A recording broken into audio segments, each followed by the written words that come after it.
Namaste dear friends, I'm Lallu Marquiz.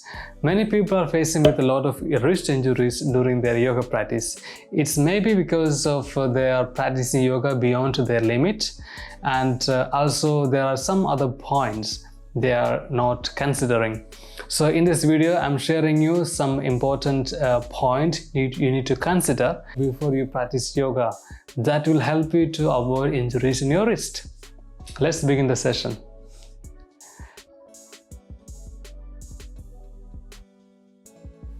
The first point is many people are not doing the joint exercises before they practice the yoga session. That is maybe one of the reasons. Joint exercises are very important because that will help you to avoid injuries in your yoga practice. So today's theme is wrist injuries. So I'll be sharing you some wrist exercises. Number one exercise that you need to do, both hands sit in a comfortable position in your chair or sitting in a mat. Both hands in front of you and make a fist with your fingers. And tighten it and exhale, release. Again, inhale, tighten it, exhale, release. Your thumb go inside, then make a fist like this. Exhale. You have to do this for 5 times.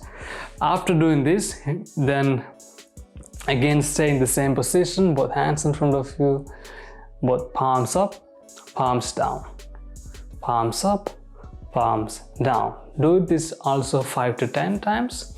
Then you can also make a fist with the fingers. The third round is making a rotation with the fist fingers. One side 10 times, other side 10 times. This will give a nice exercise to the wrist. It will help you to avoid the injuries.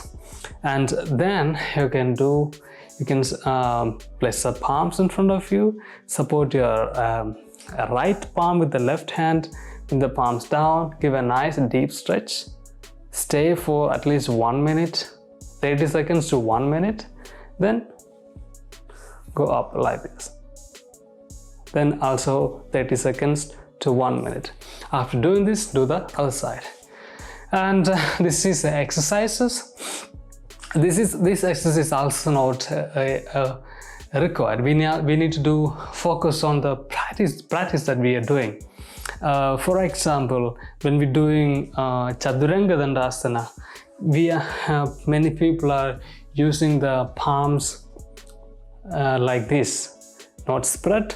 So when we're practicing palms together, all weight of the body is not equally distributed each other. That means some part of the wrist is giving more stress, other part of the wrist is not getting much weight. So the wrist is getting unequal weight. So what we have to do when we're doing the practices that with the support of the hands, separate the palms, fingers as far as possible, then place it on the mat. So this will help you to give equal distribution of the weight to the wrist. But the thumb should be not so far, but little closer. All of the 4 fingers are separated. Then you can test this. You can give a more equal weight on the wrist. So this will help you to avoid the wrist injuries. These are the second point. The number 1 is joint exercises. Number 2 is spreading the fingers. Number 3 is understand your limitations. Maybe you're doing the yoga poses with many injuries in your wrist. If you have injuries in your wrist, don't do advanced yoga poses that give you more stress to the wrist. Take a break for 2 days, 3 days. Take a small relaxing yoga poses.